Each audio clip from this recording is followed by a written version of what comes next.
Sir में खुजली होती है तो इसके लिए मैं हमेशा तेल बताता हूँ, ये चारों तेलों को मिक्स करें और उसको पाबंदी के साथ अपने सर पर लगाएं, सर में खुजली भी इंशाल्लाह ख़त्म हो जाएगी। अस्सलाम वालेकुम।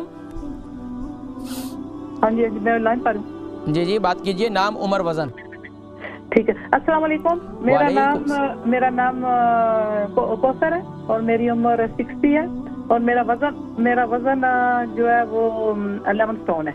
ठीक है, फरमाइए सवाल क्या है। अच्छा, मुझे बालों में इतनी खुजली होती है, मेरे बाल बहुत ज्यादा गिरते हैं, बहुत गिरते हैं, हर वक्त खुजली होती रहती है। तो बदन में भी होती है, सिर्फ बालों पे होती है? नहीं, सिर्फ बालों में होती है। अच्छा, तो सर पे पसीना बहुत आता है? जी, सर में पसीना आता है? नहीं, पसीना नहीं आता। अच्छा, तो बाल जो है कब से गिरना शुरू हुए ज्यादा? ये तकरीबन मुझे तो अब साल हो गया। तो ये तकरीबन अय्याम के खत्म होने के बाद ये सारा मामला हुआ है? नहीं, अय्याम तो पहले के खत्म हो गया, 10-12 साल हो गए।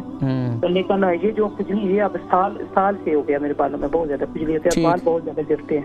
मैं जिक्र करता हूँ, इंशाल्लाह प्रोग्राम देखें, ठीक है। बहन कौसर है, इनकी उम्र 60 साल है और 11 स्टोन का वजन है, बालों में खुजली होती है, बाल भी गिर रहे हैं, तकरीबन साल हो चुका है। देखिए, बाल सर में खुजली होती है तो इसके लिए क्या है, इसके मुमकिन है कि सर में खुश्की वगैरह पैदा हो गई हो, तो आप इसके लिए मैं हमेशा 3 तेल बताता हूँ, यानी कि आप ले लें जैतून का तेल, कलौंजी का तेल, तिल का तेल और इसके साथ फिनोग्रीक ऑयल यानी कि मेथी दाने का तेल, ये चौथा तेल है। ये चारों तेलों को मिक्स करें और उसको पाबंदी के साथ अपने सर पर लगाएं, इससे इंशाल्लाह बाल गिरने भी बंद हो जाएंगे और इससे इंशाल्लाह आपके सर में खुजली भी इंशाल्लाह ख़त्म हो जाएगी।